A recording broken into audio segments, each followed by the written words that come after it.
give me an update here shortly. And I believe we are on the interwebs. On the interwebs. So what'd you end up going with? I have, in honor of me putting the final nail in the coffin for it, I have among the very last of the Sutliff 507C sold on the open market in the 1965 Dunhill 659 Shelburne. Gotcha. Look at it. Look at that. And for those watching, I've got Cornell and Deal, Old Joe Krantz, and a Savinelli Rusticated Bing's favorite. That's the one you got at the Squire? That's the one to celebrate selling my first house once we moved out of this one and sold the last one. But I've always liked this pipe, but this one has really picked up the pace this year for me. And I've had it for a while. I've bought a good bit of Savinellis this year, but even though I had this one, for some reason, this one kind of climbed to the top of the charts. I don't know what it is. It just all of a sudden I just started reaching for it more, which I always smoked it, but really smoking it this year. I'm going to send Rudy some Tokes Quit Saturday. Gotcha. Rudy said he's never tried. Walt, what's going on, buddy? Rudy's never tried snuff, and I asked him if he would be interested, and he said yeah. And since, hey Rose, I've been talking to Rose on Instagram Messenger today. We were talking. It looks like Will Bill took his videos down. She was telling me about one, and I went to look it up, and I couldn't find any of Will Bill's videos, and it looks like he took them down. But Rudy wanted to try snuff. Said he would try it, and I was thinking of a nice, plain, but a good, expression of it, and something I had a lot of since I'm sharing. And I was like, I got that big bag of that Toke Quit, and it's very neutral, natural tobacco flavored with a lot of good nicotine. I said that would be a good sample to send him to see what he thinks. So that's what I'm going to send him. They did a great job naming that one. Yeah, it was designed for people to quit cigarettes with. It's a high nicotine content, natural tobacco flavored snuff, easy to take. But smooth, easy to take. Very pleasant. Which is funny. It has a fair amount of rustica in it.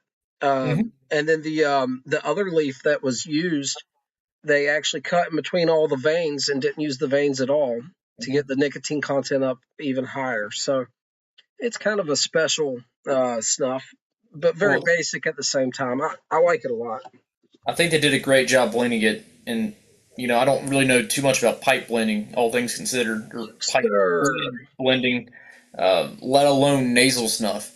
But with my good bit of experience at this point with nasal snuff, I'm amazed that they were able to get this snuff blend where the flavor is very tobacco forward. It's not aromatic by any means, and it does have that high nicotine content to it, while at the same time being refined and smooth and not harsh. Because it can be very difficult in pipe blends too to get a higher nicotine content and a very tobacco forward flavor without having some kind of harshness, some kind of edge to it. But I feel like with the Toke Quit, they did a great job with that. I agree. And a little extra sippy sip here. What do you got there? Evan Williams. Nice. Just plain of the run-of-the-mill Evan Williams. One of my favorite go-to bourbons. You can find it anywhere. Very economical price. And I think it's good. So I have, traditionally, I've considered it my favorite beer. Is it still my favorite beer? I don't know. It's really high on my list. But this is out of Flying Dog Brewery, I believe out of New Hampshire. Let me see. This says New York. It definitely did not come out of New York State before. But anyway, Flying Dog Brewery, Raging Bitch. No, I've heard you talk about that one a good bit. Oh, yeah. This one was named after my ex-wife. She knows that. I could call her right now and say, "Hey, what's my favorite beer and who was it named after?" And she'd tell you. It's not a secret, but it's also appropriately in memory of her. Very I love it. Rudy is smoking Cornell and Deal's 5 o'clock Shadow, which is that one that I have not got to smoke yet, but it's part of the Working Man series, which has always intrigued me. And the Working Man series, each blend is based on a certain time of day to smoke it. And much like I did the Dunhill Big 3 challenge with the early morning pipe, 965, and nightcap, I want to do eventually the Cornell and Deal Working Man series challenge, where you would really only smoke each one once a day. But 5 o'clock Shadow, you just get off work, 5 o'clock, time to smoke a pipe. The only one from the series that I've smoked that I can recall, and I have done a review on, is Lunchtime Blues, which is a Virginia Burley blend with some Oriental, and actually a really fantastic blend. Interesting. That'd be a fun video to do. I have something lined out. I don't know if I'm going to do it a video or maybe try to write something up and see if I can get anyone to run with it. But I have some ideas I'm working with. The challenges, like the Dunhill Big 3 challenge, is fun. That one was a little bit more doable with just 3 blends, because you could get by with smoking maybe a few more bowls of 965 versus early morning pipe. But to do the Working Man series, it's like 6 or 7 blends. You'd have to smoke each one every single day, so you'd really have to make sure you were on a steady schedule and you had the allotment and time to do that. And right now, that just sounds like an appropriate reason to take a week of vacation. Hey, there we go.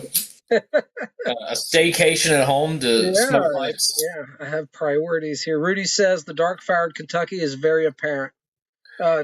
As is the case usually when dark fired is used. For me, it's an easy one to pick out. I'd say it's not unique to me. Probably the same for most people. It's a lovely leaf, and I always love it. Dark fired is interesting. There's so much you can do with it, and it's such a prominent flavor, but it can really add a lot of complexity and contrast to a blend. But also, it can lead to a lot of it can be the lead component of a blend too. Sure. So, like a blend that I really like is Perry Inson's Brothers in Arms, and has a very high Kentucky content. And I wouldn't necessarily say that's a very complex blend. It's very straightforward, but very good. That's an example of Kentucky in a very straightforward fashion, if you want to call it. I'll give a caveat. I agree with you with one asterisk. Mm-hmm. In the larger scope of things, it's not very complex. But for as bold and as much strength as it has, when you categorize it like that, I would say it's a higher complexity than a lot of the other super bold, strong blends. Yes. So on its own, I don't think it has a lot of complexity necessarily, but you can smoke it as a Kentucky forward blend, such as Brothers in Arms. But also, if you take a blend like San Sepulcro, where it has the Kentucky in a very specific quantity, the way it contrasts with other varietals can lead to complexity. If that makes sense. Italian and Kentucky dark fired? It has the Italian dark fired in it for sure, but depending on the Kentucky percentage, whether it's if it can contrast with other varietals and create a lot of complexity, or it can kind of lead the blend, kind of like Brothers in Arms, even though that's kind of Burley and Kentucky forward. But you see what I'm saying? You can be a forward component, but also in contrast with others. So there's a lot you can do with it if you really know how to blend it right. So Walt says he did the Old One series and the Zeitgeist, and the Zeitgeist looks pretty good. There's a couple in that one that I'm meaning to try at some point, but you know how it goes, man. I have so much to smoke. I have samples that Walt sent me weeks ago that I've yet to get to. So I still have 2 samples that Walt sent that I have to get to, and one of them was the sample that started it all. Samuel Goth Brothy Flake. I haven't tried that one yet. Yeah, I asked him about it. He goes, "Here, let me send you some." Walt being Walt, generous guy, sends me like all this extra stuff that I was not expecting, and somehow I didn't make it to the Brothy Flake yet. But of course, I've got it sealed in a jar. It's ready to go when I get to it. Well, he sent me a sample of every time I try to think of this company's name, I cannot recall it. It's the guy's last name, but the Wessex Burley Slice match that he originally told me about, and then say it again. Was it Hampton House? Yeah, Hampton House. I can't remember the name of the blend. It's a Burley Wessex match, and he told me about it, and I tried to order it, and they were not accepting card payment stuff, and I couldn't figure out. I tried to email him, and that wasn't working. And then he sent me a sample, and I tried it, and I liked it. And then I think it was right after that, he did a Instagram post showing that they fixed their website, and I was able to order some. And I ordered several ounces of that, and so now I have some of that on hand as well. Gotcha. So we've got Dr. Bob's Nightmare says, "Hey guys, just brewed my coffee. About to pack my 1940s short squat Briar Bulldog with some Rat Race Old Gowrie." Oh now that's a good goodness. A 1940s short squat Bulldog. That sounds delightful. I got my if you're just joining, my 1965 Dunhill 659 Shell Briar, and I have Sutliff 507C in it. I'm kind of really loving these older pipes, man. They're really, really hitting it. Walt says that Hampton House has a new Rustica blend out, so that's on the radar now. Yep, I'll have to be putting in another order. Hey, Walt, he sent me a couple samples as well. A Navy blend and something else I can't recall, but he was delightful to work with. Luxer, changing it up a little bit. Instead of Haunted Bookshop tonight, I'm actually doing Old Joe Krantz in the Savinelli Rustica, Bing's favorite. And I have to figure something out about this backdrop because it really drowns out the pipe whenever I try to show it off. That's a beautiful pipe. It really is lovely. And a Bing's favorite proportionally is just sleek and attractive. It's the profile in general is attractive, and that particular one is very nice. To me, it screams Burley, and I think the main reason is because of the color of it reminds me of fall time, and fall is obviously Burley season. But that being said, I've smoked English in this, smokes it fantastically, and it's a hell of a Virginia smoker too. I mean, it pretty much smokes anything great that I put in it. Phenomenal pipe. Well, you're going to have to help me pronounce what Walt just put on there. I cannot pronounce any of that. Rudy says he is smoking out of the Missouri Meerschaum Legend. Let me look that one up. I believe I remember which one that is. I really like I have the Country Gentleman, but I think the one I have that I like the most is the Diplomat. I like that one. As far as what Walt is smoking, yeah, I know the company, but I can't pronounce it, and I can't pronounce the blend. Well, I think it's the company that Greg Pease is involved with. It was an older company in the 70s. I'm thinking. Oh, the Legend. Okay.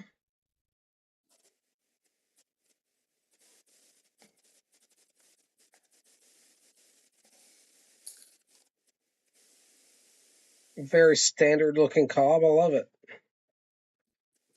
Beautiful. The Painting Piper on Instagram today was smoking Prince Albert.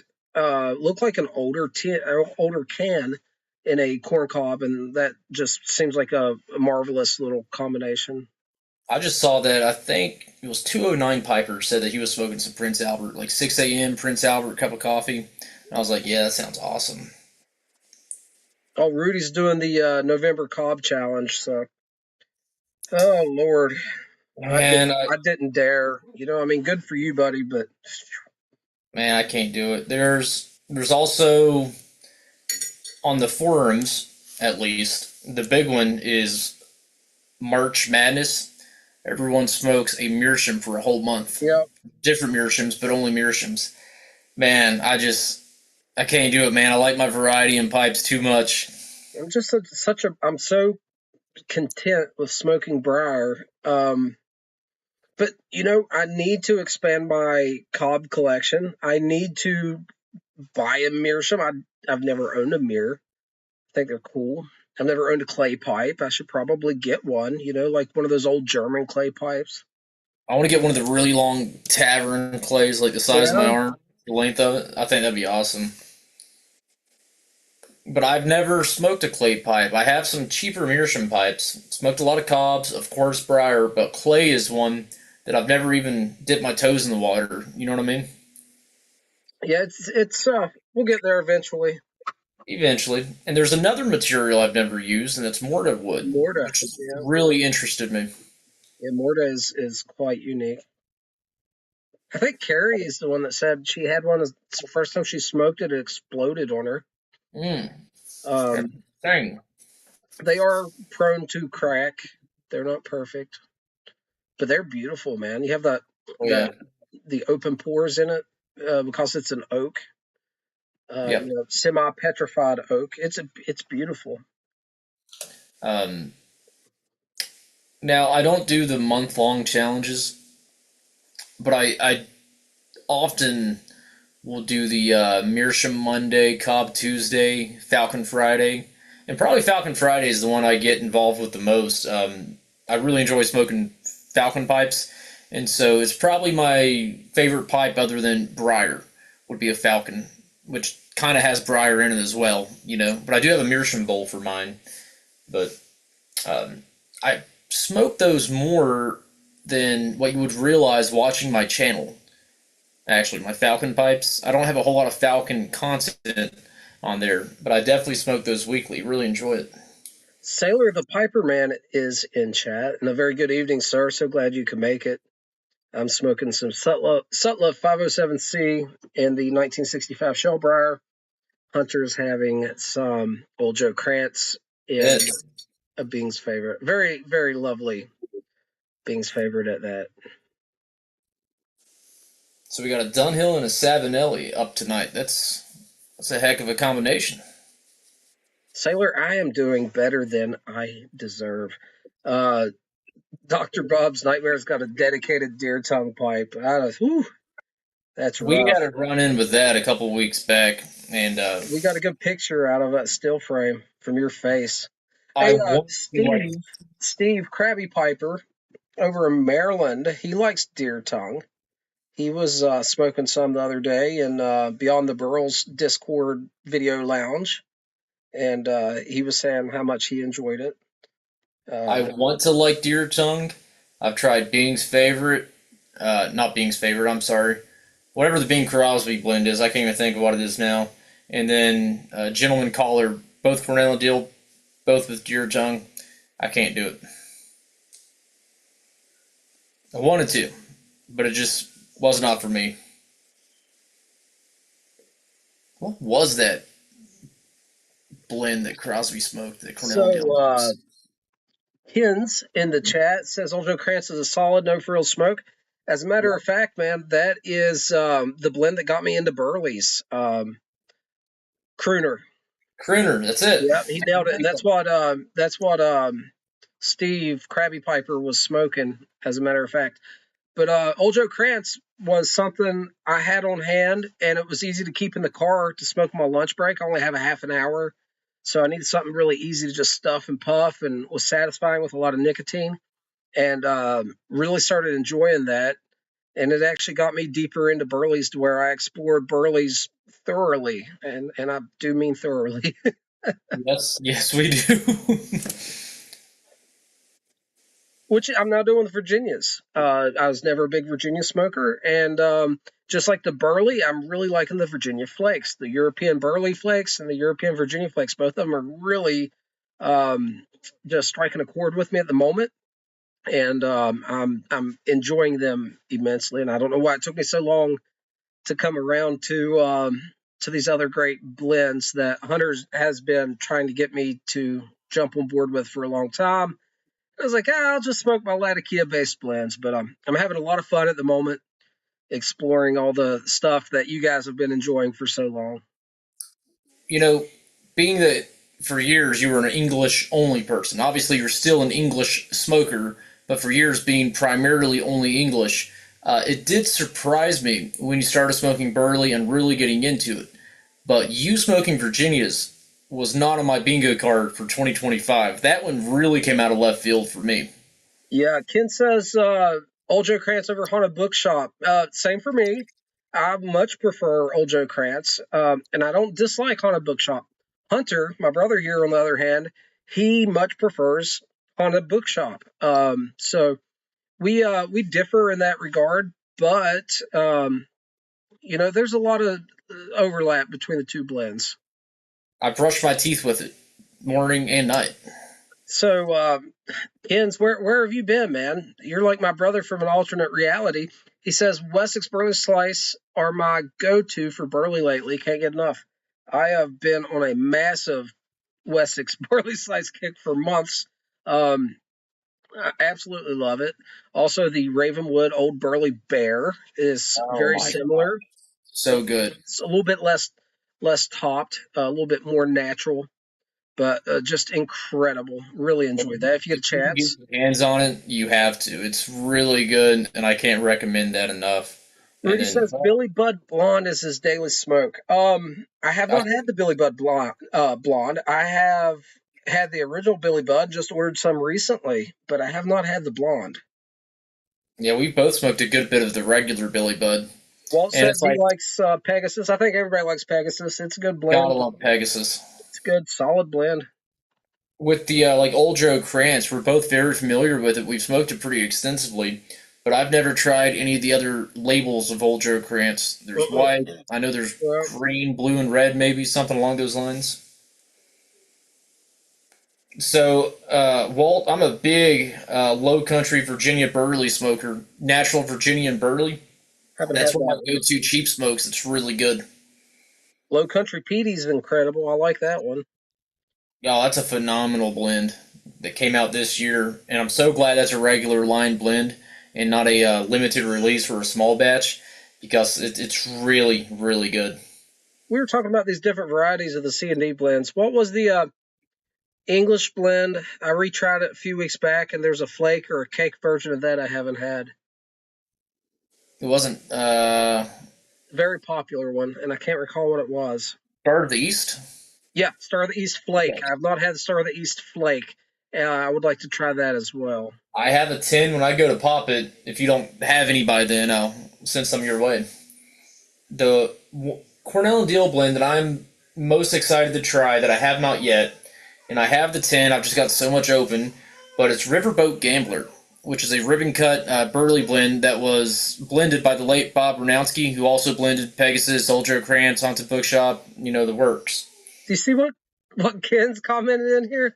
I'm telling you, the dude's reading my mind, or I got a stalker or something. Oh, he's had it. Well, not only that, HU Nashville County is another solid one. That is he's playing us. I think he's twisting my arm because that is really one I've been smoking like crazy. I've been smoking it a good bit too. That's what the newest episode of Brothers of the Pipe podcast was about. Yeah. And man, what a great blend. I mean, they really knocked it apart. I've had some today, man. It's Did you have some today? Yeah, I love it, dude. I can't get enough. Dr. Bob's Nightmare says Star of the East Flake is really good. It's on my list to try. That's it. PD. Yep, just like that. Yep. Horizon Flake is good too. I have a 10 of it. I haven't tried it. I have some Horizon Flake. I don't think I've tried it either, though. He said, nah, bro, just like the good stuff is all. Hey, guys, I do want to mention, if you guys are not subscribed to Hunter here, The Pipe Hunter on YouTube, guys, go over there, check him out, and subscribe to his channel. I'm a little bit more just fun and games and having a good time, and he actually does tobacco reviews, like legit, far better than I ever could. So please go over to his channel, subscribe, and it would be most appreciated, really. Even though it's been like 2 weeks since I've done a review, but I've been a little busy, but we've got some coming up soon. You got a newborn and work and going on vacation out of the blue. That was a little out of the blue, but it was fun. Let me see. Quiet Nights, yeah. I have I wonder not what tried you any of the like. Silence blends yet, Walt, but I've seen a lot about them. Quiet Nights, I've smoked Quiet Nights, and that was phenomenal. And Gaslight's phenomenal. Dakota and I both really enjoy Maltese Falcon. Yeah, I like it a lot. I have some Jackknife Plug. I haven't tried that yet. Mm, I have a can of it put away. might have a tin of that. I would have to look. I have some Spark Plug, I know that for sure. Ken's, if you live in the States, shoot me an email. I'm going to be sending out a couple samples of snuff anyway this weekend. It wouldn't wouldn't be any problem to send one more out if there's anything in particular you'd like to try. So shoot me an email, CaptainBurleyslice@gmail, if you'd like, and I could send you some stuff to try. You know how snuff goes; it really lasts. So Yes, it does. I'm going to get the Bad Cat stuff over to Hunter here soon. I have one final blend to review, and then I'll be getting those over to him. I've been having a blast with that. Really would like to get some Bad Cat pipe tobacco to review. Now, I am excited about the Bad Cat snuff because I've tried a lot of different nasal stuff, but never an American boutique nasal snuff. And the way they actually list the varietals on the side, yeah, I mean that's really cool. Or the back. I don't know anyone that's doing that anywhere. Yeah, that's it. That's the only company I know. Hunter, I got some. We haven't discussed it yet, but that toque order came in, and I got some new stuff to try as well. Is it the Best Brown? The Gawith Hogarth Best Brown Flake. There's a few of those. It's not a flake; it's a snuff. Oh Lord, I have snuff coming on my ears. I got some of these. I'm gonna give you some of these too, man. To have. This came from the Toke website. Way too large for samples of snuff. Yeah. But they do have the like wax paper, so it's going to make a decent seal in here. That's good. But what it might be is a nice dirt cheap pocket jar, and this is just slightly smaller than the metal pocket jar that Briar Fellowship sent me. So I have a bunch of these, dude. I bought like a bunch of these, so I'll send you some of those. Okay. It's I'm sorry, it's not Best Brown. It's Gawith Hogarth Kindle Brown. Oh, okay. Now I got you. Really like this. You haven't tried this yet. I'll get some of this to you. No, I have had a few of the Gawith snuffs. They've all been amazing so far. Yeah, that one is really good, man. Really good. I have some of the. Is it Elmo's Reserve? Yeah, the Elmo's Reserve is the 1792 flake blend in snuff format, and it's incredible. I need to try that. So, guys, this is the tin of full Virginia flake that is storied. Hunter sent me the link when I couldn't find any, and he found it at a random tinderbox yeah, out of Pennsylvania. So I think it was the Philadelphia one. And it was super dark when I got it, and we were kind of wondering about that. And I was on the Beyond the Burl podcast Discord video lounge, and was hanging out with Josh over there, and he pulled up the date code chart, and lo and behold, just purchased this, but it's from 2021. It's very, very dark for 4 years old, but it's wet. I'm letting this dry out, and we'll do some photos and stuff with it. It's beautiful, and I really like this full Virginia flake. So just throw that off a little bit. Tins from a little bit before 2020. I need to pop one of those and see if it's darkened as well. That Red Bull is fun, and it is strong. That stuff is like, oh man. I got some acrylic bullets. I'm gonna give Hunter one of those. Which I'm excited about. I've never used one of those, but I've seen them for years. I just remembered something about them. I I got several empty ones, which I'm going to give you one, and I got one that's preloaded with Toke high dry toast, I think it is in it, something Good like one. that. I Yeah, don't that's remember. good. It is so fine though, out of that bullet. By the time you take any, it's all like going to the back of your throat. Yeah, So try something a little bit coarser, like maybe some of that Viking African Dark. I think it's just called Viking Dark now, but something that won't pick up and shoot as easy in it, I think would be good. You know, Dr. Bob, I have some black Irish twist, and it might just be the section I have. It smells and tastes like burnt hair to me. I need to cut off the other end and try it because the brown Irish X is incredible. Uh, I love the brown Irish X and the rum twist. Oh, both of those are incredible. But have you tried the rum flake yet?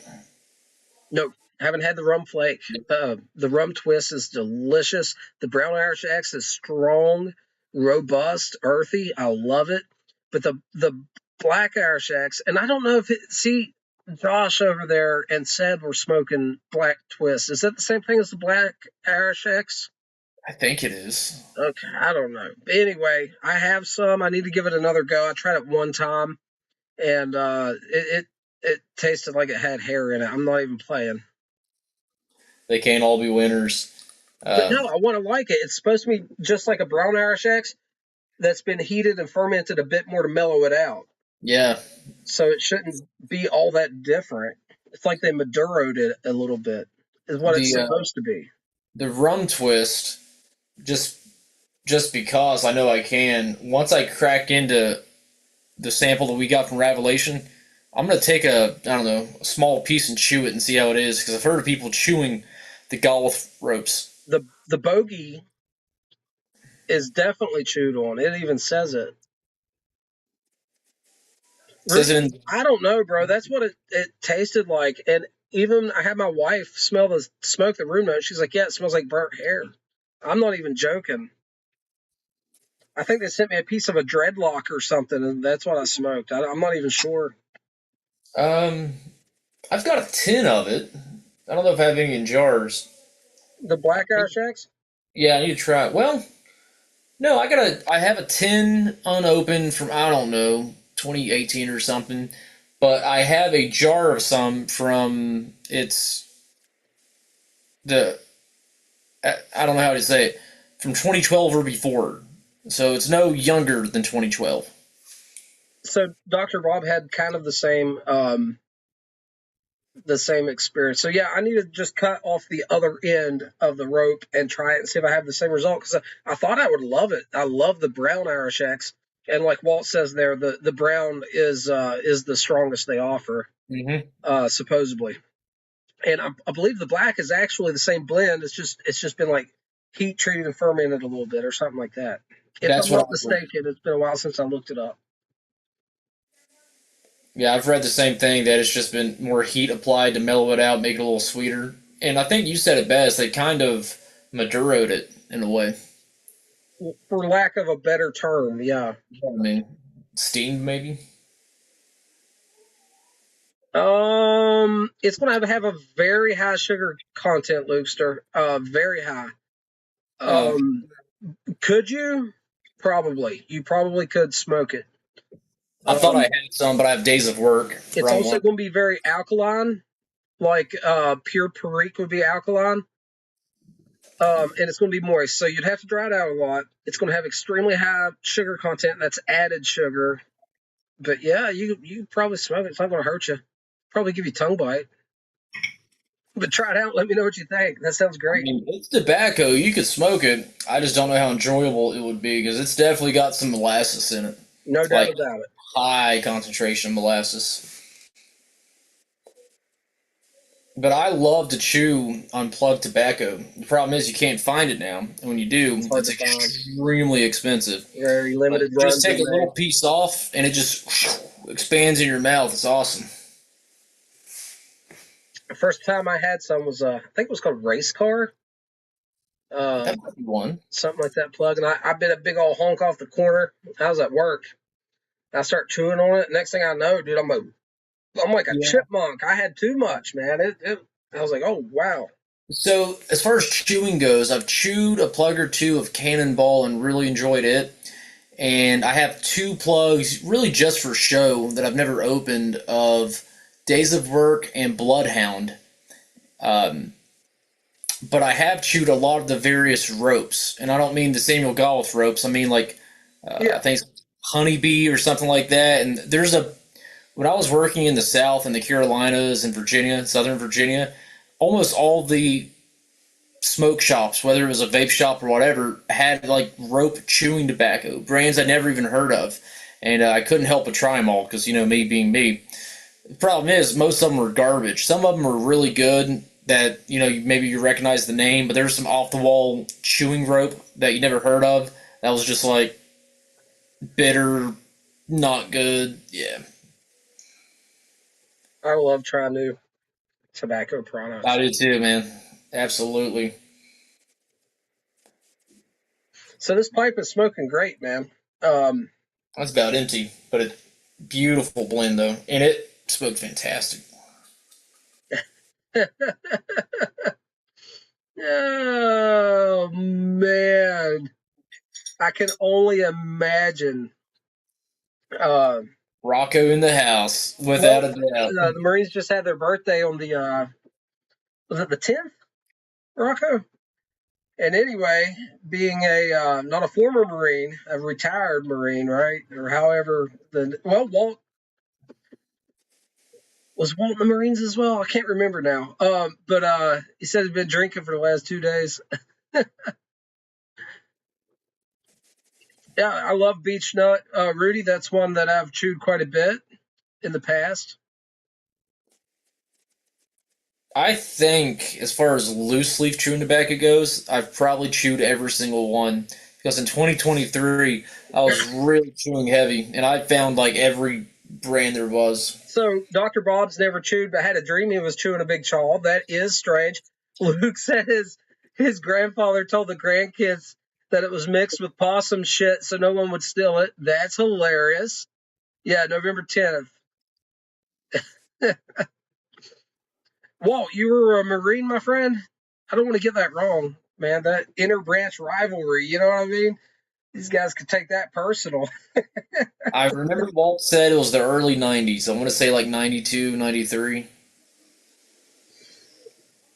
Oh man. I had one one friend from high school. He was a couple years younger than me, but he lived locally, and I knew his family. He went in the Marines, and uh, Is this what I'm thinking of?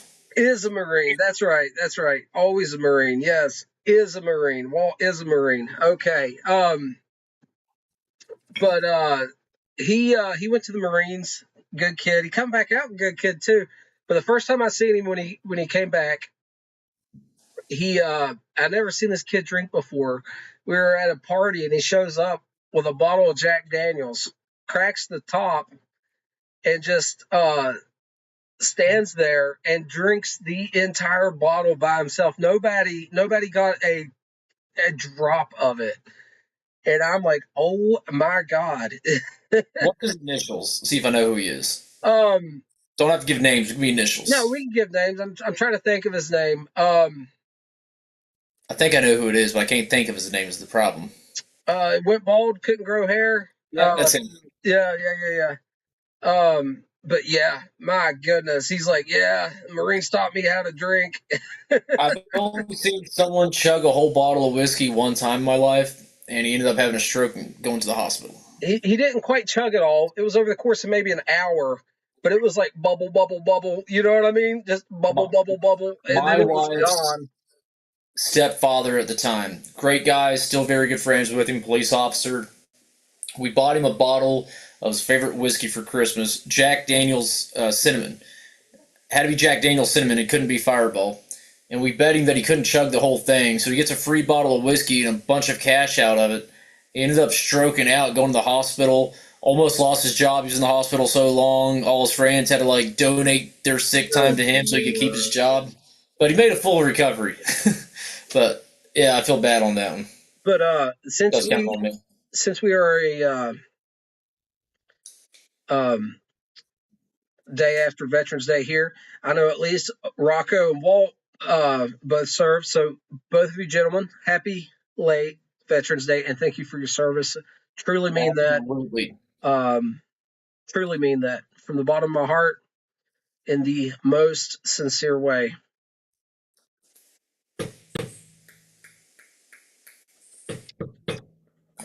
So I need another pipe, but in between smokes, I think I'm gonna get a little of nasal snuff. What are you getting? Maybe I'll do me a little bit. I have a bunch sitting here. Steve was talking about Red Bull several times on here, so now I really want Red Bull. I like the mentholated a little bit better than you do. I just have to be in the mood. All right, let's do the Red Bull. We don't have to. Box. My box is falling apart. Let me. Dude, I have so much. Okay, let me grab it real quick. Yes. Hey, Hunter. Hey. We do have this to try. Dude. I don't know if it's nice tonight, man. That could go south. When I try that, I also want to chew it at the same time, so. Sonoran Slinger is in the chat. What's going on, brother? He's having some sense of pro play right now, man. We were just talking about it. That's awesome. All right, I got the Red Bull. I'm going to go with the Red Bull. I'm really feeling the Red Bull tonight. But you try anything you want, though. You know what I mean? It's your snuff. So.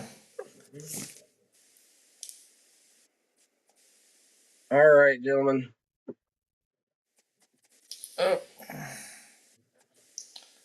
Not too much. Just a little. You know, I'm awful at doing that. It does blow up right in the nose hole.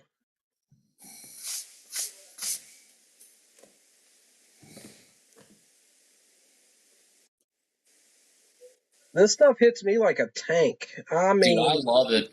Absolute tank. All right, guys. Let's see if we can get my hand around my microphone here. Yeah, don't hit that. Well, I think we got about the same amount. Mine's. No, let me. There we go. You can see it a little bit. Okay. You ready? Yeah. 3, 2, 1. It's like Vicks Vapor Rub right in the nostrils, man. Oh, man, I love it. It's got a sting to it, but it's such a pleasing sting, if that makes sense. Dude, it is just like wham. Oh. Hold on, dude. I need to get a chaser on that one. That's better. I like it. Hey, Snore Slinger's getting a promotion. Hey, not to cut you off real quick. Note to self: don't taste whiskey with like fresh Red Bull in your nose. No, bad. Congratulations, Slinger, man. I'm sure you worked really hard awesome. for it, bro. Congrats to you, man.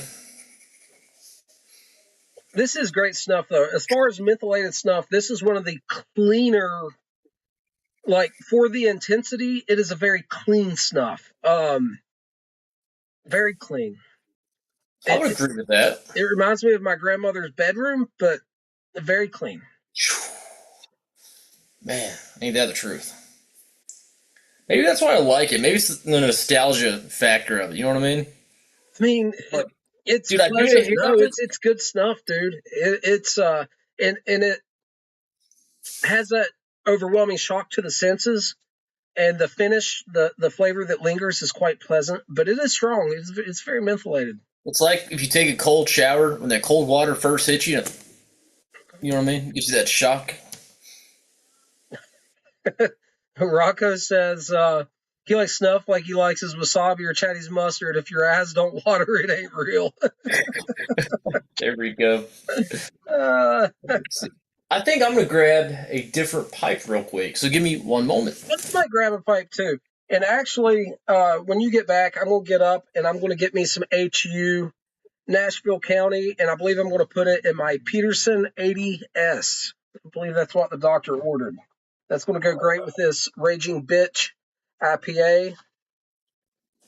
And pipe. And had to grab some more pipe cleaners. I just used my last one. In case anyone's wondering, this is the pipe cleaner that I use. And I've actually tried a few, and I'm very particular about my pipe cleaners. I really, really like these ones. You got me turned on to those as well. That's what I've been using mostly. I used to use the ones that come in the plastic bag, the longs in the plastic bag, but they were tapered. And to be honest, they don't fit a whole lot of pipes, especially if it's a pipe with a vulcanite stem. It seems to just be too big. But these fit in every pipe that I have, and they don't leave too much fuzzy bits behind. Well, you recommended them to me when I was having trouble getting cleaners into my Peterson with a P-lip. And you're like, hey, you had some in the console of your truck. You were like, try these. And I did, and they worked great for that. Okay. Ken said that the San Diego Pipe Club had a wintergreen snuff they make for sale at the Vegas Pipe Show, and it's great too. I don't know if I've had wintergreen in a snuff. I would try it though. Rudy, snuff was not only a gentleman thing; it was a royalty thing in the 1700s and before and after. It had a very, very large running. It's actually one of the over the course of human history, one of the most well-documented forms of tobacco use worldwide. It's insanely vast. How many places did snuff? It's very cool. So pretty much when tobacco first hit the market, starting in 1492 and quickly picking up from there, really the first use on the European side was snuff. Before smoking it in a pipe took off, or cigars or anything else, snuff was, the Europeans' first real introduction to tobacco. And like Dakota was saying, it was reserved for royalty. It was a stately thing after that. After it became more affordable and common, it was very stately, very prestigious, and maybe not just for the royal family at that point, but still a status symbol, and not readily available for us people like me that come from solid peasant stock. There's a great video on YouTube. There's several great snuff videos on YouTube. Yeah, I'm packing up the pipe. I'll be right back. You keep going. You can find there's a snuff video on YouTube of a 1950s snuff party in England. I guess they used to get together and have actual snuff parties. Not sure how common that was, but that would be really cool to do. And so for the next pipe, one of my obsessions, I have quite a few of these. I love to collect them. That's Dr. Grabow Omegas, and also Wellington Omegas. Similar, but two very different pipes at the same time. Kind of just a knockoff Peterson, but really enjoy these. You can find them very cheaply on eBay, and they seem to smoke better than most Dr. Grabows. But I do have some Dr. Grabows that smoke fantastically as well. It's just they can be hit or miss, but the Omegas seem to be really awesome. That's what we've got. So Ken says those pipe cleaners are the best, fit everything. That's why I use them. Maybe I started using them when I started smoking P-lip pipes, because you have to have a very narrow pipe cleaner. But they fit all my pipes. They seem to do a great job, and they don't, like I said, they don't leave any fuzzy bits behind. Okay, so Rocco, I did not know that Mozart had over 50 silver and gold snuff boxes. Now that's really cool. I'm going to have to Google to see if any of those are in a museum that we can see. Dakota has a really cool vintage snuff box that he picked up on eBay. And I have purposely not bought one because I know myself well enough that if I buy one, I'm going to buy like 50 more.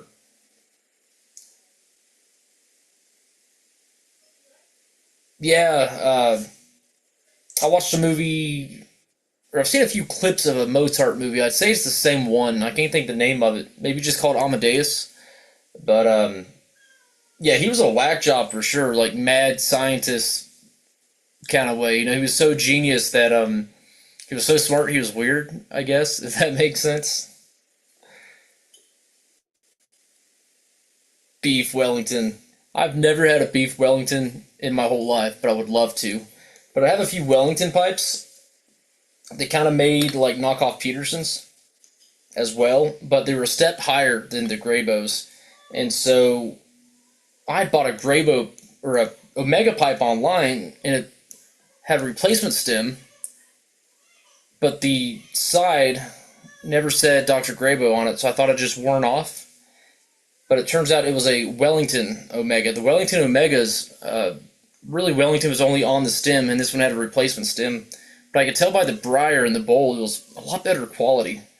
But yeah, if you want a really good pipe, kind of inexpensively, Dr. Graybo Omegas and Wellington Omegas. Really any Wellington pipe, to be honest. I can't recommend Wellington enough, especially if you like vintage American pipes.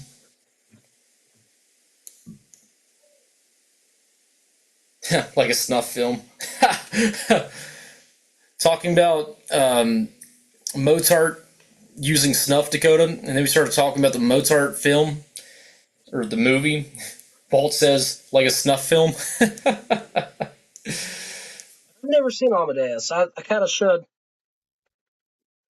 And snuff films, those are available on the dark web. It's a real thing. Be able to get into some stuff. I've seen clips of Amadeus. I've never seen the whole thing. I need to sit down and watch it, but I've seen a lot of clips on YouTube. Yeah, it's something I'm sure I would enjoy. I like classical music anyway. I'm sure I'd enjoy it. I don't know why I never have. And of course, Rocco makes me jealous here. So he says that Amadeus is his all-time favorite film. He went to the Cleveland Orchestra and watched them play and listened to them play the music along with the film live right before the Koof. That's incredible. That would be pretty cool to see.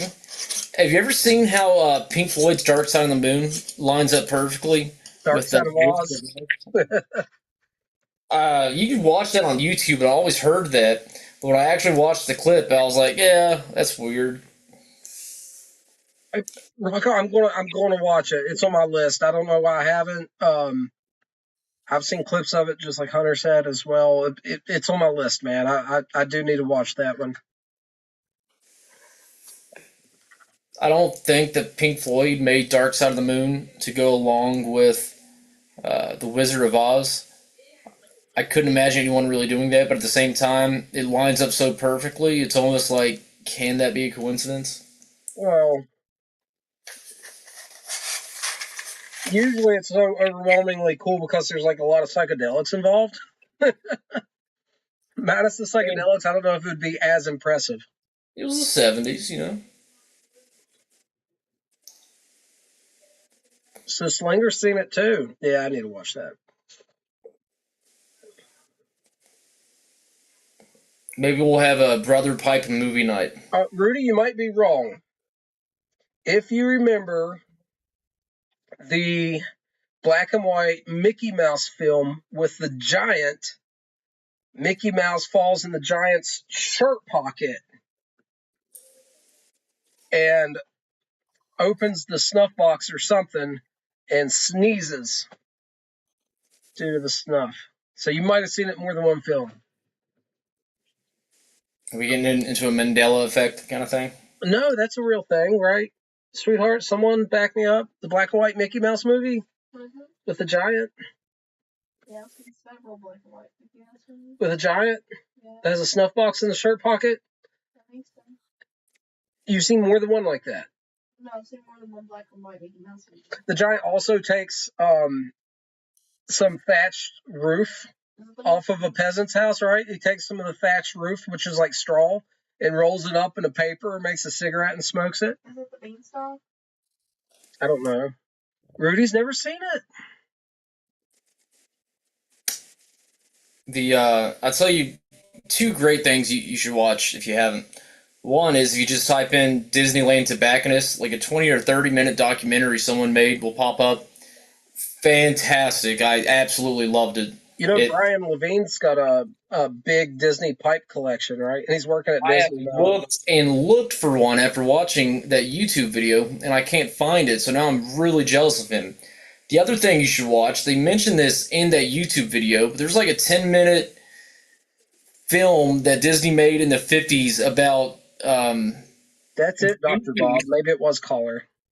Goofy jonesing for nicotine. He's like a chain smoker and he tries to quit and he can't. He's just jonesing for a cigarette, and it's supposed to be like an anti-smoking campaign, but it's the funniest bit ever. I loved it, and you can find that on YouTube. Dr. Bob said that it's a Collar one where the giant rolls up a pile of hay on a tarp and smokes it. Yeah, I've seen that. I think it might not be the same one. I'm not looking it up right now, but yeah. I know this. There is an episode of Tom and Jerry where Tom is trying to impress like the female mouse, or maybe it's not even the female mouse. Nah, it's just another female, I think, female cat. Anyways, he's trying to impress this girl. He's dressed like a cowboy. He grabs the cigarette paper, rolls it with one hand, throws it in the air, shoots the end with the gun, lands in his mouth. One pull, whole thing blows, instead of a smoke ring, a smoke heart out. Well, Slowpoke Rodriguez, he smoked, right? That's his cousin. His cousin comes over to visit, and his name's Slowpoke Rodriguez. And he's like a Hispanic cowboy. Jerry's cousin. Yeah. Yeah. He would pull Tom's whisker off and restring his guitar with it. Yeah, but no, that was a different guy. I think Slowpoke Rodriguez was real slow. Oh, Angela said it was Speedy Gonzalez's cousin. That's a cartoon wrong. Anyway, Slowpoke. That's right. Slowpoke Rodriguez. He packed a pistol. And so the cat thought they would get one over on him, and pulls a 6-shooter out and blows his head off, and he's like, he says something like, he's not very fast, but he carries a pistol. It's pretty funny. Is he like the really slow dog that just kind of mopes around like Eeyore? No, he was a mouse. Speedy Gonzalez was a mouse. And he was fast. Speedy Gonzalez could outrun everything. Slowpoke Rodriguez was his cousin that was real slow, but he carried a pistol. What's the dog I'm thinking of? Droopy. Droopy? Was that its own cartoon? This is Slowpoke Rodriguez. Droopy I'm thinking of. Oh, yeah. Oh, I haven't seen that in so long. So, okay. I don't know too much about Droopy, but I know I watched one where he's like coming after some criminals and he moves so slow, but every time they go somewhere, he's like behind the door, they can't get away from him. Dr. Bob's Nightmare said that Slowpoke Rodriguez is stoned. He was definitely stoned. There's no doubt about it, man. His eyes are barely open. I mean, Shaggy and Scooby-Doo, the 60s, the hippie van, always in the back, always got the munchies. Yeah. I'll hold her up here. I think Shaggy's probably the most stoned character of all time. This who you're talking about? Yep, that's him. That's Droopy. Droopy dog.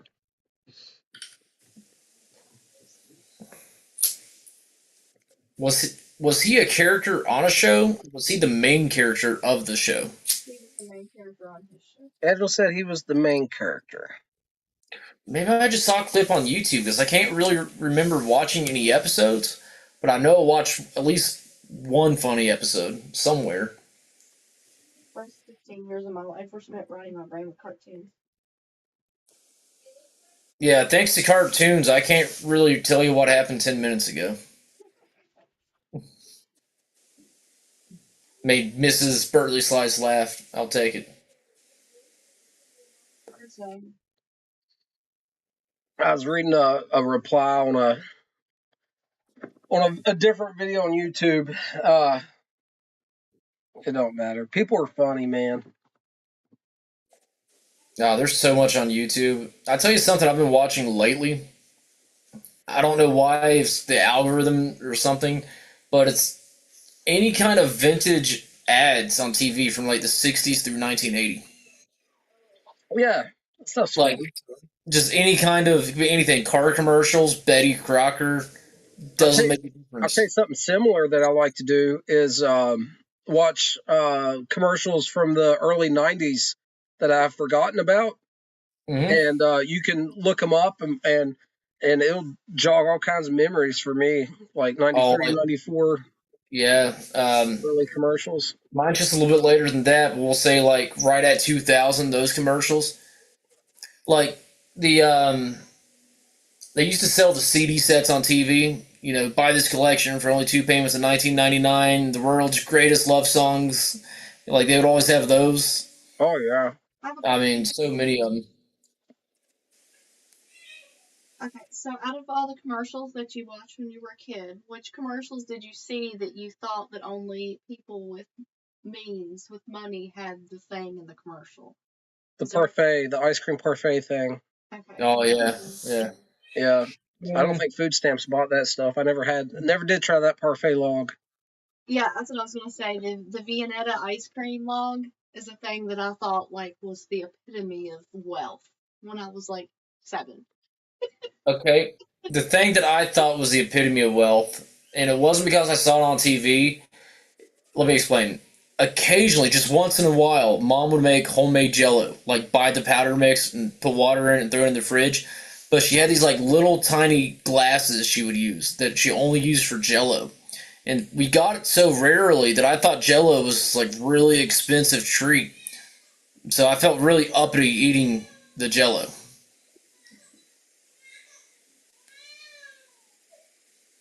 Do you have a cat that's dying somewhere? Who, me? Yeah. Yeah, that's my baby. That's the baby? It sounds like a cat. Yeah, she meows sometimes.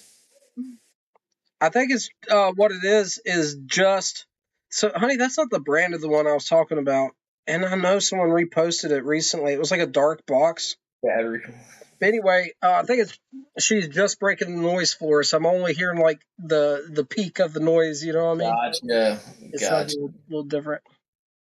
That may be what it is. Actually, someone put on one of my YouTube videos, she was crying in the background, like, feed that poor cat. And I'm like, yeah, tell me about it.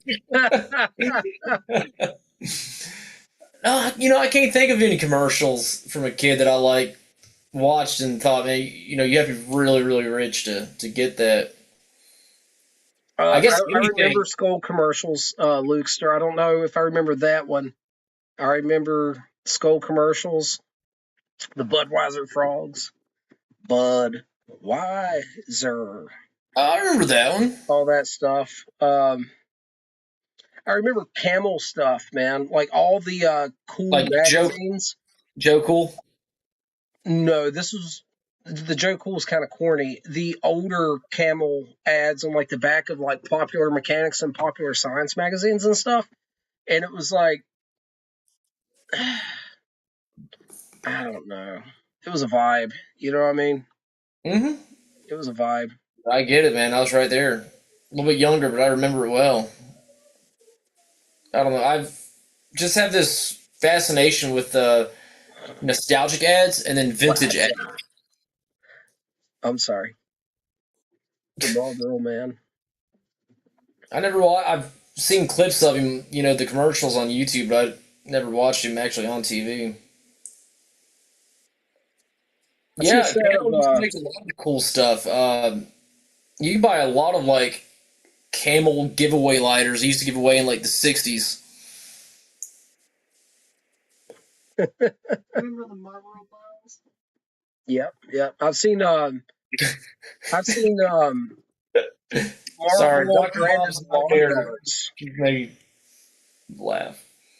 He said, we had a black and white TV growing up. When I went to my grandparents and found out Star Trek was in color, I knew we were poor. So I grew up, 3 of us in one bedroom. Well, at one point, eventually. Yeah. 2 of us in one bedroom for a while. And Hunter, I don't know if you remember this, but first TV we ever had in the bedroom was a 13-inch black and white TV, and this was the early 90s. I don't know if Hunter was around yet, but maybe mid-90s. Behind on the times. This was a archaic television, but it's what we had. I had my own television in the bedroom, and I could play Sonic the Hedgehog on Sega Genesis on a black and white TV. Fun game, by the way. So I recall there being a TV in the bedroom. I don't recall ever watching TV in the bedroom because it was either playing like Aladdin on the Sega, Yeah. or we were playing Super Mario 64 on the Nintendo 64. That's what I recall. By the time we had the 64, we had a collared 19-inch TV in the bedroom. Yeah, I We don't were recall the black and white one, we but were that living sounds high on the hog by that 19. time. Yeah, we were living high on the hog by that time. Um, Did I that don't know if pick you up cable? remember before cable come through, or maybe we just never had cable. Um, my whole childhood until I was probably like, I'm going to guess 13 or 14, we had like non-TV channels, and two of them were duplicates of each other. Like we had like 2 through 13, and two of those channels were nothing, and two of those channels were duplicates. So I grew up watching Andy Griffith, Little House on the Prairie, The Waltons, all that. Now I'm realizing that wasn't because that's what people wanted to watch. Maybe it's because that's all there was to watch. Yeah, there wasn't not a lot. Snore Slinger says he played Golden Axe and Bassmaster's Classic on Genesis. Played both of those. I Yep. did not own Bassmaster, but I played at my friend's house. Golden Axe was an awesome adventure game. I thought I was Conan the Barbarian playing that game, dude. I got like deep into that. I remember on the Sega we had the Aladdin game, the Sonic the Hedgehog game, we had the Beavis and Butthead game. Yeah, I've told Angela about that. I remember a lot about that game. Had an X-Men game that was really hard. The But X really Men good. game. I remember the X Men game. Yeah. And then I know for the 64, it was Super Mario 64 for the longest time. And then around 99, when Star Wars Episode 1 came out, we got that pod racing game. I love that game, man. And I also remember, I don't know which Mario Party it was, but playing Mario Party on the 64, It's the and first we were one. at the joystick. The one game you had to spin really quick, and you get blisters on your hands. I was the one that had that awful blister, dude. I had a blister the size of a tennis ball in my palm from that. Rudy's talking about watching the old Kung Fu movies, man. I love those movies, dude. They were so cheesy and the voiceover was so The bad. cheaper, the better. Love those, man. It's like watching the really old Godzilla movies with the English subtitles and the words in the mouth just do not match at all. Kent is talking about the OG Nintendo, which I love. It was the first console I ever touched. We did not have one. My uncle Tracy had one, and it was before we had our own Sega. And he brought it over sometimes. And listen, I was young, and it was the first time I played video games, and those games were designed for arcades. Those games were designed to keep putting the quarter in the machine. Those games were not designed for like 6-year-old kids like me to actually be good at them. Mario's straightforward, right? And you get good with the rhythm. But stuff like Contra was hard as snot, dude. It was the coolest game to watch someone play that knew what they were doing and was good at Contra. Contra was cool. It was badass. My God, was it ever hard for me? It was hard. Castlevania was very edgy for me, it seemed. Oh man, Castlevania, yeah. It was cool. Now you mentioned Uncle Tracy. You know, growing up, he was always the technology guy in the family. Was always more into that. I didn't even know that like Bebo was a thing until he got it. Was that what it was called? The TV system he had? No, that was social media system. What was the TiVo? TiVo. Oh, DVR, yeah, TiVo. Yeah. Didn't know that was a thing. So like we had basic cable. You know what I mean? And so I had never seen someone pause TV before and then rewind it. Yeah. Freaked me the hell out. Like, dude, like this was like some weird stuff. And then like he could record a show, and I'm like, oh, where do you put the VHS tape to record?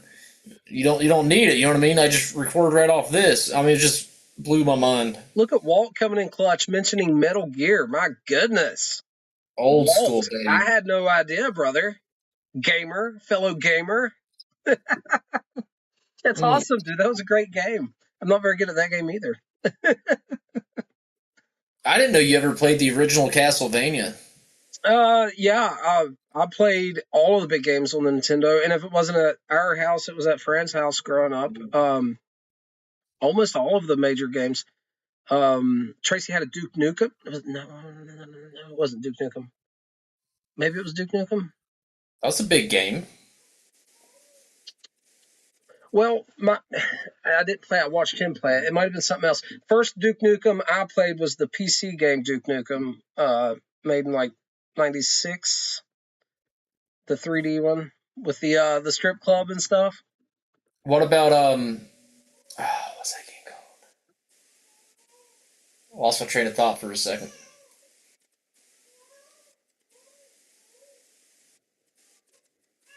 Now, something really cool growing up is seeing you take an original Xbox before Xbox Live was a thing and plugging it into the computer to where it's like multiplayer, but instead of being on like a TV screen, it's through the computer, so you're still playing people online before playing online was a thing. Yeah, so there was Xbox Live at the time, but I didn't have money. So what I was doing was using a computer program called Xbox Connect. And what it did is I hooked the original Xbox up to a PC. Yeah. And through this program, it spoofed System Link. System Link was where you had a LAN, two Xboxes in the same room, right? Hooked up with a wire, playing on different TVs. You could play multiplayer. That's called System Link. And what this did was spoof System Link over the internet to allow you to play online multiplayer games. Yeah, that was actually pretty groundbreaking for me. That was really cool. So this is a little later, but I've got to mention it. Rudy says the last video game he played was the original Assassin's Creed. Great game. Really get into my like golden peak of video game, the original Xbox 360. Not the original Xbox, but I guess the Xbox 360. So Assassin's Creed and Gears of War, the first one. I had never played a game with graphics that good up to that point because I think the biggest jump in graphics would have been the original Xbox, like Xbox 360. At least for me. I have my own paradigm, like, breaking thing on this. Walt said the last game we played was Red Dead 2. Still relevant. I'm a gamer, guys. I might stream some games on here sometime. I've been playing the new Battlefield 6. I play games some. I don't have much fun, but I do love them. But Red Dead 2 on my new gaming PC. I've got two gaming PCs. I let my kids play the older one now. But my new gaming PC, and I have a new monitor for that. I have a 32-inch 4K QD quantum dot OLED at 240 hertz refresh rate. And Red Dead 2 in 4K is just unbelievably beautiful. It's insane. Now, I haven't played Red Dead 2. I haven't played video games in years. I did play a lot of Red Dead 1 when it came out for the 360, though. Yep, great games. Great games. Grand Theft Auto set in the Wild West? Let's do it. Pretty much, yeah. But no, I don't know, still going back to that Metal Gear Solid, that was revolutionary. I'd never seen a game with graphics that good, at least for me up till that point. Gears of War. What'd I say? Metal Gear Solid. Sorry. Gears of War, yes. Metal Gear Solid on PS1 was incredible. I know what I was going to say a while back. Yeah, I just thought of it. Did you ever play the original Doom? I'm sure you did. Yeah. 95, id Software. Yep. Very, very familiar. Played it on Windows 95 at our Aunt Carolyn's house while it was still new and relevant. So did she play video games or Justin play video games? Yeah, she had a Windows 95 PC in her bedroom. Yeah. And that was a game for Justin. Gotcha. Yep. And Justin had a friend that lived in the same area named John Humphrey, who was bigger into video games. And the next year, I think 96, might have been 97, id Software made Quake. And I got to see Quake when it was new and relevant as well. Really cool stuff. Gotcha. Always been interested in PC gaming and was not able to afford it until I was an adult and save up. And we were talking about my Uncle Tracy, though, right? Yeah. So he was, in our family, the only one with any kind of interest in technology. I remember packing up my first desktop that I purchased myself when I was like 15 or 16. Yeah. With my own money from cutting grass and stuff. I saved up money and bought this HP desktop, big old tower, you know. And our Uncle Tracy was the first person I know that had broadband internet. Everyone else was still using dial-up, and he had cable high-speed internet. And we were pirating movies and all kinds of stuff over that, and he would burn me any movie I wanted. But he told me one day, why don't you pack up your PC and come over for a day, and you can use my internet, download whatever you want, you know? I was like, whoa. So I did. I packed up my whole desktop tower, big CRT monitor, and went over to Tracy's for the day, plugged up to the high-speed internet, and had a blast. I'll never forget it. Oh, man. Oh, so going to his house, again, because he had high-speed internet, I used to play, was it RuneScape? Oh, yeah. Yeah. So, Christian was big into that. Yep, so I had my own RuneScape account that I could play whenever I was at his house. I had my login information like memorized because I didn't get to play it much, but I loved it. So it was always a treat to go over there. He also played World of Warcraft a little bit. Christian did. I wasn't really into that, but I loved RuneScape. And I remember Tracy had the actual computer room upstairs. Yeah. Like people used to have that, like an actual computer room. So Dr. Bob's Nightmare says that the original Resident Evil on PS1 was the first legitimately scary game for him. He loved it. Yeah, that game, part of what made it scary was the god-awful camera angles. You know, you walk out of scene into a new scene, and the camera angle's fixed in some weird way. And for me, just being slow on the jump with the controls, man, just like jump scare and trying to get control of my character looking in a new direction and stuff. It was always like I was always like on my back foot trying to catch up. But yeah, that was a scary one. What was that jump scare game? Probably the first one that came out for 360. They made a few more after it.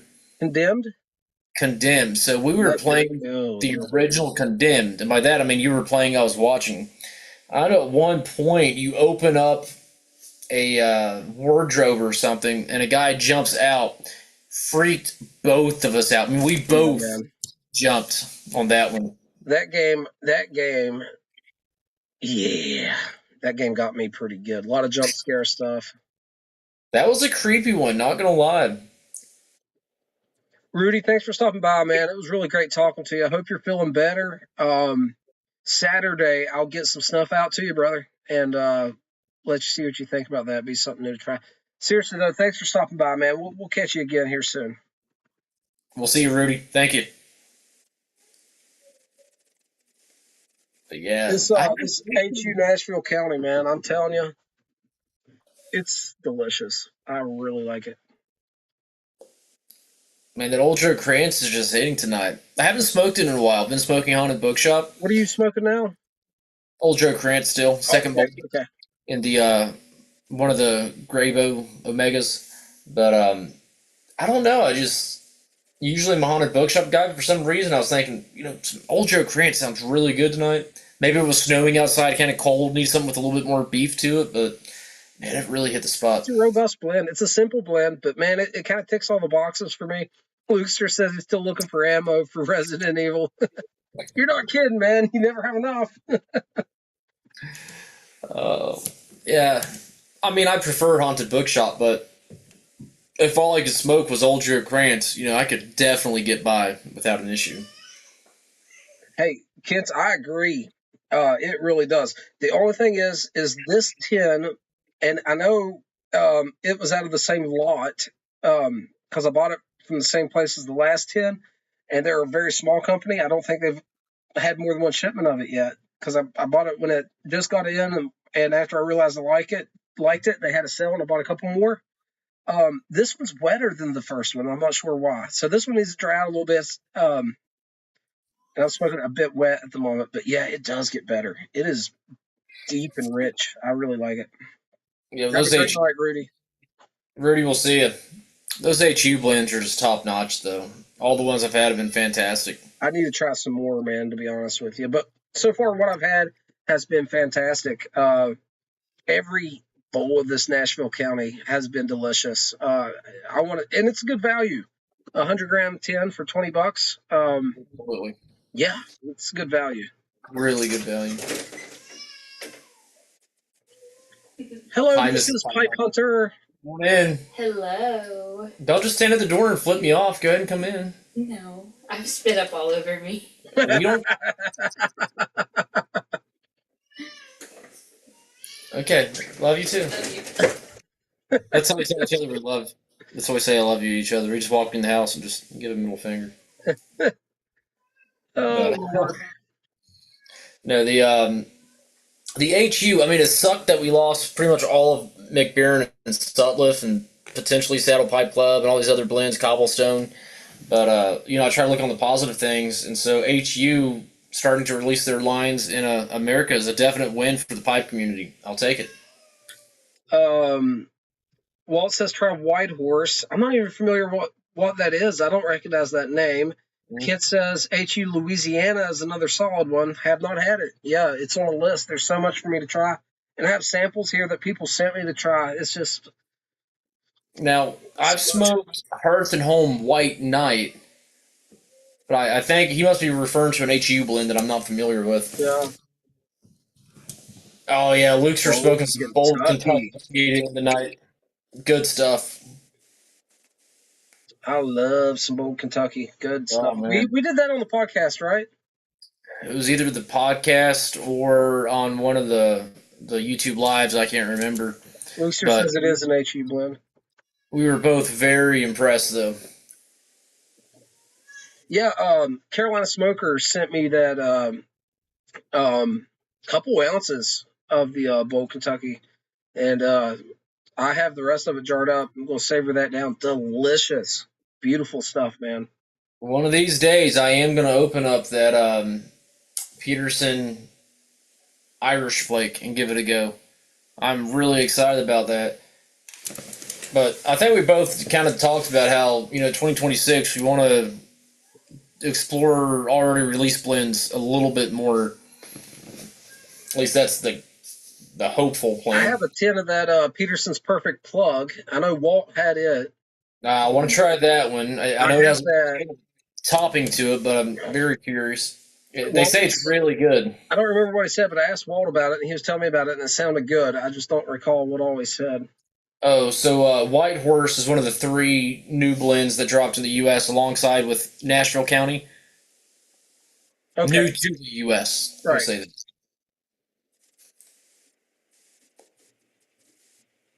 Man, I'm really liking the German tobaccos at the moment, man. Mm-hmm. Really liking. And Wessex, you know what I mean? Made by Cop. All those are fantastic. The Solani. Yeah, I was about to say Solani. I need to try some of the Rat Race stuff. I haven't had it. Rat Race is really good. It's Scottish, but it's really good. I thought it was made in Germany. You mean it's a Scottish blend? No, I think Rat Race is made in Scotland. Oh, okay, what am I thinking of? It may have originated in Scotland. Maybe it's made in Germany now. Yeah, I'm pretty sure they originated in Scotland, though. Thank you. There we go, Dr. Bob's Nightmare. Briarworks Smokehouse. Yeah, we love Smokehouse. Yeah, we're both big fans of that one. Okay, so Louisiana's a vapor. I've been getting into vapors, so might try that. Yeah, Smokehouse, one of my absolute favorite blends released this year. Yep. I break it way up on that list.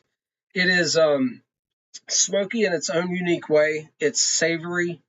It has a lot of depth for as bold as the flavors are. I really like it. It's a good one.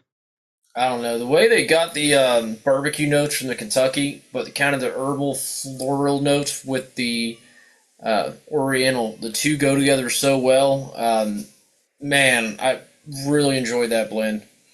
And I just like that Briarworks tins their blends in mason jars. Ball brand mason jars, ball brand. I'm good. I'm totally good with that. Because, I mean, that's where it's going to end up anyways, in a ball mason jar. So, yeah. It does. Smokehouse develops. It really does. It's a unique blend. It smokes in a unique way. I don't know of anything else that is really, like, there's obviously some overlap, but anything directly comparable to it, I don't know of anything. It is really its own unique presentation. I mean, it's Old Dark Fire is kind of similar, but two very different blends at the same time for sure. Exactly. So I've got like 2 pounds of Old Dark Fire, but Smokehouse is the closest thing to ODF that I have found, and it's really not close. It's, to be honest, it's But it might scratch the same itch. I mean, that's I see what you're saying. It fills the spot though, and honestly, I might actually prefer Smokehouse over Old Dark Fire. I mean, it's really good. Hot take. So I might have to do a comparison of those two and see which one, because I haven't smoked Old Dark Fire in a year now. You know what I mean? I've got some, I just haven't smoked it since I've been trying all this new stuff. But really happy with the Smokehouse, and that's the best way to say it. It scratches the itch left behind from Old Dark Fire. I don't disagree with that. He says that Smokehouse has a bit more sweetness to it than Old Dark Fire. I'd say that's accurate.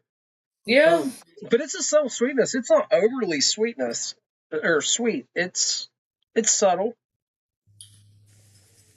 I would say that's probably correct. I'm still trying to find a blend that scratches the itch to H.H. Burley Flake, and I think like Wessex Burley Slice, Lonnie H. Burley Slice is pretty close to scratching the itch, but not entirely scratched at the same time. I think M4 Burley blend would be better, and although it's still currently available, it's no longer produced. So if I keep talking about it, it'll go the way of the Sutler 507C. Yeah, you advertise this stuff, man. Next thing you know, it's gone.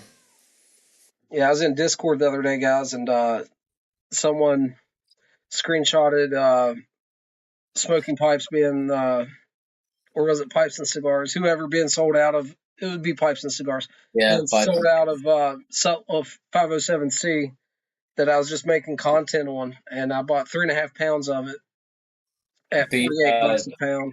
20 pounds a two-timer that the two of us collectively bought in bulk. Now you can't buy a two-timer in bulk. Yeah. Actually, I just got a new comment on that video right before we went live. I haven't been able to reply. Someone said, shoot me the link. I'm sorry. Sorry about It is. It's like a sweet barbecue note, but there's a certain savory quality to it as well. And for me, it's like almost a umami type flavor. Like it's like meat fat. You know what I mean? Like a nice ribeye. Like a nice charred ribeye. But it's like a well-spiced ribeye. I mean, the spices are there, and it has to be from the Oriental. Just with Smokehouse, it has these really great flavors, but everything works so well with everything else to create this straightforward profile that you could smoke pretty much all day if you wanted to, but with a lot of interesting subtle notes. Luxter said, yeah, you bought it all after I told you. And Kid said, yeah, I had 4 pounds of 507C ordered and only ended up with 2 pounds of it. So it sounds like he got the last the last 2 pounds on the planet of it. It's a solid straight Virginia. I'm really enjoying it. I don't know exactly where I'd rank it with the other ones, but at the price, it's incredible. For the price, it was really good. My favorite straight Virginia flake in bulk was Newminster. Walt, correct me here, is a 400 Superior Navy flake. Is that what it was called? That was a really good flake. And even though it was a Navy flake, was it a Navy flake? Let me look this up real quick. I don't think it had any rum on it. But out of all the Virginia flakes, that was the one that I always gravitated towards the most. I know it was number 400. Superior Navy flake, yeah. But I don't think it had any rum on it, from my memory. You know, Kit says he's been meaning to load up a big bowl of some Smokehouse to see how it develops. I imagine it develops quite good in a big bowl. If you have the time and the mindset to approach it saying, hey, I got a big bowl, it's going to take a long time, I think that would be a very interesting journey, and I'd love to hear about it. I think it would do great. By also, keep in mind, you know, you have a big bowl that's more of like a chimney. It smokes really great in a wide bowl as well, where you can really get all the varietals at the same time. But I've smoked it in a lot of different bowls, and it was a great experience in every shaped bowl that I had. So, Lukester, I don't know about the new minister. What I can tell you for sure, this Sutliff 507C, there might be some debate if it's actually Peter Stokkebye Luxury Navy Flake, but it's certainly produced by STG. I found a podcast with a Sutliff employee in the Gray Woody podcast. I can't remember which episode. You can look it up. Had a Sutliff employee confirm that it was purchased from STG, and 507C is actually the name that STG labeled it when they sent it to them, and they just rolled with it. And there's also a forum post by an STG employee that confirms that 507C is provided by them as well, which is self-evident. Sutliff obviously is not producing flake that uniform. But so Luke's saying it's not the same. He has both. A lot of people say that the Luxury Navy Flake is topped, and that the 507C is the base tobacco untopped. I haven't seen any confirmation on that either way. I'm just saying that it's not actually produced by Sutliff. And the Newminster, I don't think it's the same as the Peter Stokkebye, like Superior Navy Flake, or Peter Stokkebye Luxury Navy Flake. I'm so sorry. I thought that the Luxury Navy Flake was a little brighter, citrusier, with some like grass notes, and I found the Newminster to be a little breadier than the Luxury Navy Flake. I enjoy both. Fresh, I like the Newminster better. That was my preferred bulk Virginia, but I still smoke the Luxury Navy Flake. Don't get me wrong. I don't know, guys.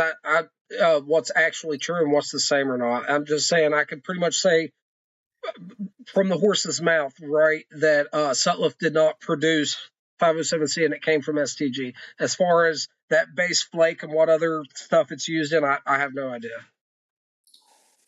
You know, it could be 507C could be Luxury Navy Flake without the perique and without the topping. So a more stripped down version of it, perhaps. That's assuming Luxury Navy Flake actually has the topping and actually has the perique. There's a lot of conversation out there about people saying that there is no perique in there. I don't know. I'm not saying that's what's true. It's interesting. It's very interesting to me. It's interesting. We heard information about Orlick Golden Slice being the base for, what was it, the number 20 other blends or something crazy. So yeah, I think it was 6 or 7, but I don't know. Is it spot on, or is it using, the same bright Virginia and doing this different, that different, or is it the exact same thing in 2 different tins? I mean, you could take the same base and do a few different things with it and make it a very different blend. You could take the exact same blend and case it and top it differently and end up with something completely new. Furthermore, heat pressing versus non-heat pressing the flake, all of this stuff makes a difference. You know what I mean? But you could take the same leaf and come up with several different blends that have noticeable differences. So, as far as just leaf components, I mean, look at Old Joe Krantz and Haunted Bookshop. It's the same leaf. Absolutely. In different ratios. And Bob Ranowski himself has just said he's just changed the proportions and the ratios of the varietals. It's using the exact same varietals. Nothing's different except a little bit more of this, a little bit less of that.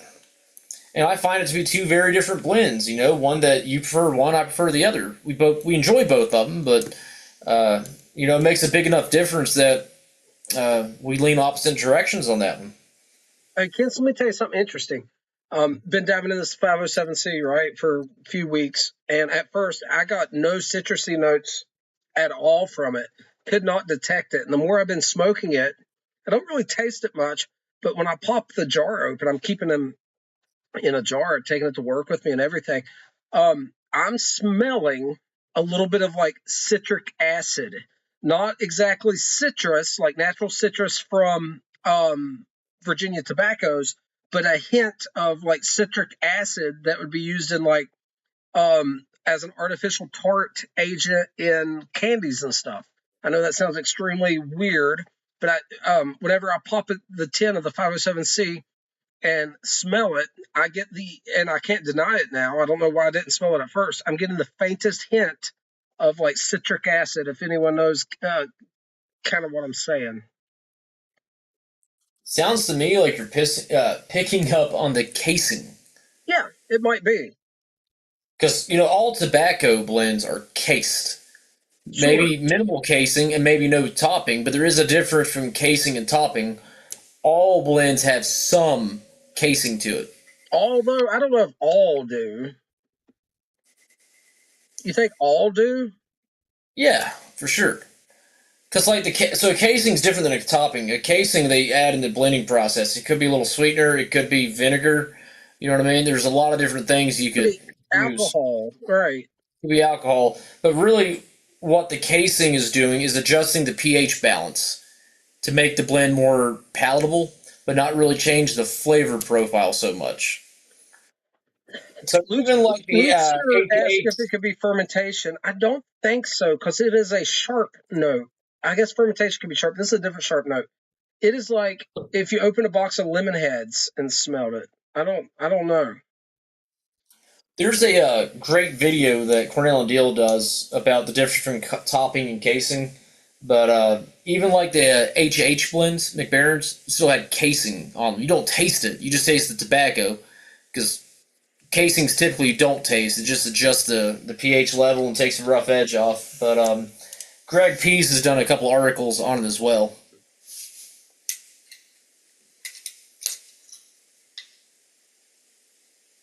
Interesting, Walt. It is interesting. The pith.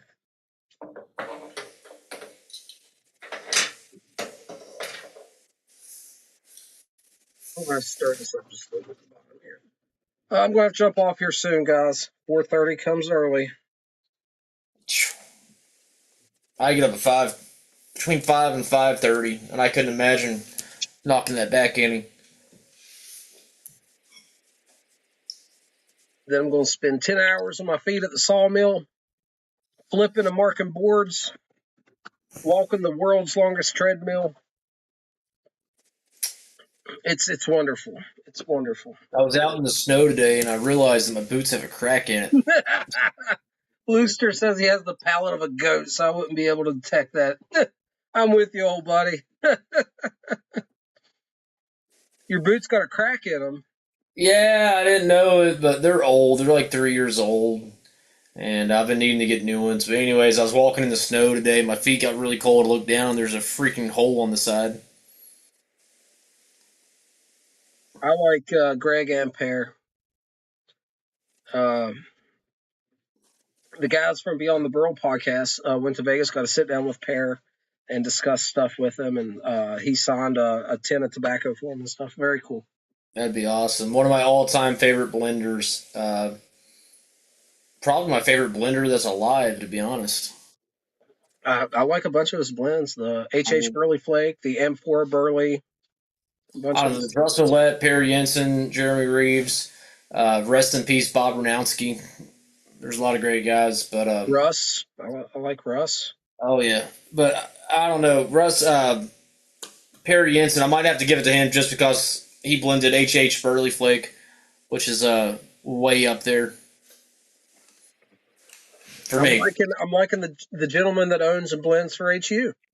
You know, he love to get some more information on him. There's one interview online you can read, and he talks about his blending philosophy of all of his blends being tobacco forward and stuff. And I'd love to know more about that. Oh yeah.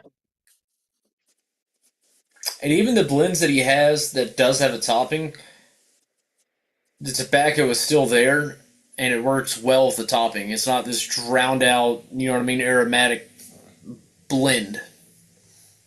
Right. Well, I mean, you think of like the HU. It's got some the burley in it's probably a little topped. It's got some of the cocoa notes and stuff. But it's so daggone balanced. You know what I mean? The Nashville County? Yeah. Yeah, Yeah, it's so balanced. It's really well done. but it has that quality that European burleys have that's very hard to describe. That deep, rich cocoa note that they have. Doctor Bob said his uncle works at the sawmill in the foul room, sharpening saw blades. He said for years I thought when he said he was going to the foul room, he was doing paperwork. Yeah, it's funny.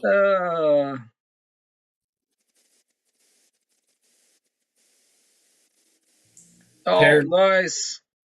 Dude, I would love to sit down and talk to Pear. He is what a legendary blender with like more than it's bigger than himself. You think about his father and the legacy and the tradition. You know what I mean? It's a lot bigger than just his masterful creations that he's made, which are amazing, right? But it's bigger than that. He's carrying on a legacy that came before him, and it's really cool. It's really cool. Plus, even his new stuff. Love Brothers in Arms. You know what I mean? Legacy series, yeah. Yeah, we could get hung up on the stuff that's lost, but he's still doing great work. I think so, anyway.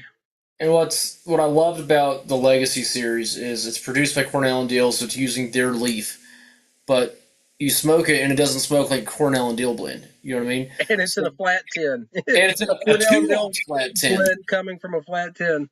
But it's just Hey, Yusuf! what's going on, Yusuf? Did you see It's his just grill video? What is it? He's got a half barrel grill that someone made for him. Did you see that? No. I got some Mexican friends that's made them like this, and very functional grills. It's on a metal fabricated stand and a fitted grate that covers the half barrel. But he's got a large, homemade, sturdy grill that, I don't know. You can put a lot of chickens on that grill, man. It looks cool.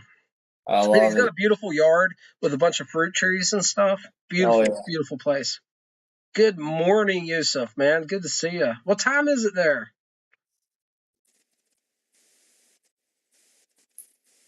Oh, Yusuf, the yes, guy. that's so cool, man. So cool.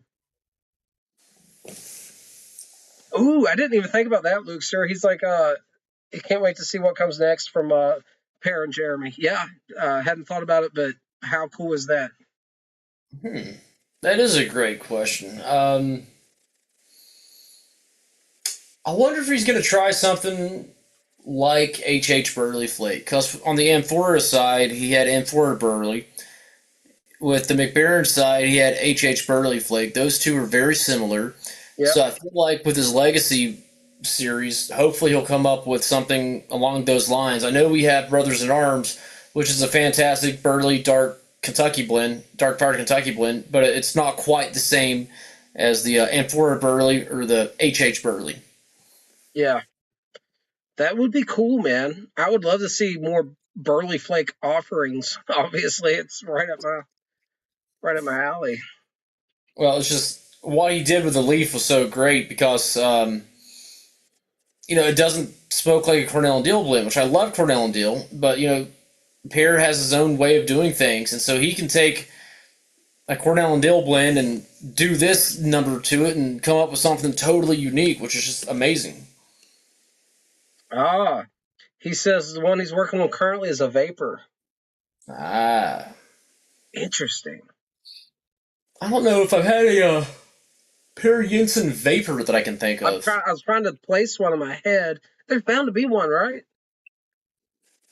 He's blended so much. I can't think of one. I'm sure there is one. So the HH series was pretty much straight to, well, he had the HH Acadian, was it Acadian Perique? I never got to try it, though. Maybe. Acadian Ribbon, does that have Perique in it? The one that, Well, Acadian is a type of blended Perique. Acadian Ribbon's the big one that Brian Levine was huge on. So HH Acadian Perique includes Virginia's Burley's Original Cavendish, Dark Powder Kentucky Oriental, and of course a fair amount of Perique. But I never had that one though. It is a ribbon cut in the HH series, probably the only ribbon cut in that series, but an actual true Virginia Perique Vapor of pears, I don't think I've had one. I've never thought about that until just now. Hey, Doc's in the chat.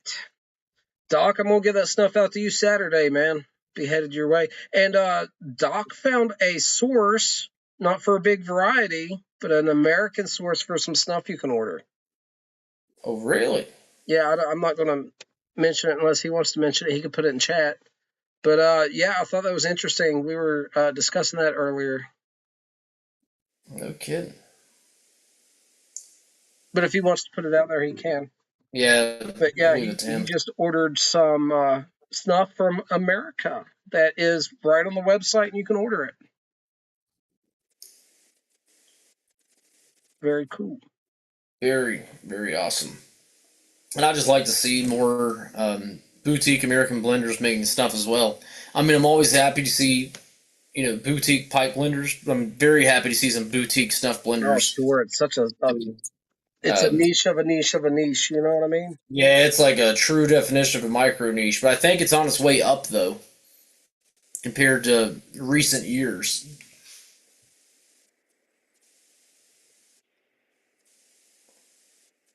Ooh, HH Burley Flake with Carolina Red Flake.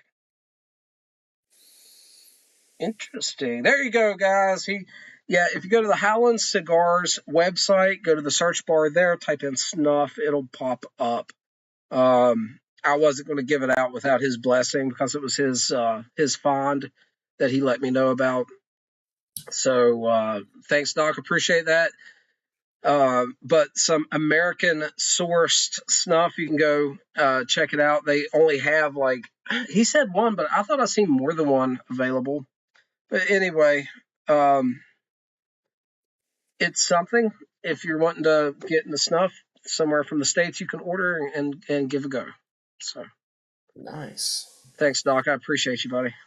I'm gonna have to give that a try. Check it out. Yep.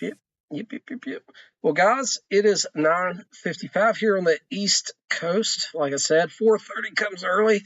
I have so much fun doing these lives. I don't want to jump off here, but I will be regretting it tomorrow if I do not. Had a long night last night. The mother-in-law went batshit crazy, and that's a story for another podcast or another live. No comment, man. No comment. Hey, I wasn't even involved, and it was a crazy night. It was quite a thing. My poor wife got put through the ringer last night. Oh, geez, I can only imagine. No, you can't imagine. It is the most insane thing I've ever heard. And she is such a loving soul. She cannot say no. She cannot look the other way and let whatever happens, happens. She had to be a good person and do the right thing. And I'm appreciated. I appreciate having her in my life because I know her heart's pure. And she would, absolutely. If she'd do that for her mom, she would definitely bail me out if they found some dead hookers in my trunk. You know what I mean? GTA style. So if you ever go to jail for accidentally catching the post office on fire, one of our fireworks go astray, I know you bail us out. Yeah, Yusuf said it is 4:55 a.m. He is up bright and early, or not so bright, because it's very early there. No kidding. Dog, kids, Yusuf, Lukester, everybody in here. I appreciate y'all so much. You have no idea. And there he is, Millennial Bloodletting. What's up, brother? Good to see you in here, man. I'm signing off, but appreciate you seeing that. Hey, guys, here's something else real quick I do want to mention. I want to do more of these lives. Hunter's not going to always be available to do these lives with me. I was able to wrangle him in tonight. I had to, threaten him, but he came. What I'm going to do is I'm going to create a Discord server so that maybe when Hunter's not available to do a live and I got a hankering, I can have you guys jump on a Discord video call with me and I can go live with you guys on video as well. So if that is interesting to you, let me know. But that's the plan. I'd like to be able to have a Discord server where we can all meet up and get on video, and I could go live on YouTube. And anyone who wants to jump on and be live on YouTube with me, just like this, can do so at some point. I'm not in a hurry, but that's my plan at some point. Blood Logos, sorry, brother. I appreciate you stopping by. It's great seeing you, man. Everybody have a wonderful night, man. We will catch you guys again real soon. Hunter, I'll let you sign us off. Thank you guys for stopping by. We'll see you Saturday night. How's that sound? Yeah, Discord's real easy. You can get it on your phone or laptop. Prop your phone up somewhere, just like any other video call. We can. I don't know how many. I have a lot of people in there though, all doing video. We can smoke together, and you guys can be part of the conversation more so than just the comments. Which the comments are great, but I'd love to talk to you guys. All right, guys, we'll catch you again very soon. Podcast this coming Saturday. And afterwards, we'll be live at, what do you think, 9:30, something like that, 9:15, 9:30? 9-ish, 9:30, somewhere around there. All right, guys. So Hopefully catch you then. That's Brothers of the Pipe podcast, available on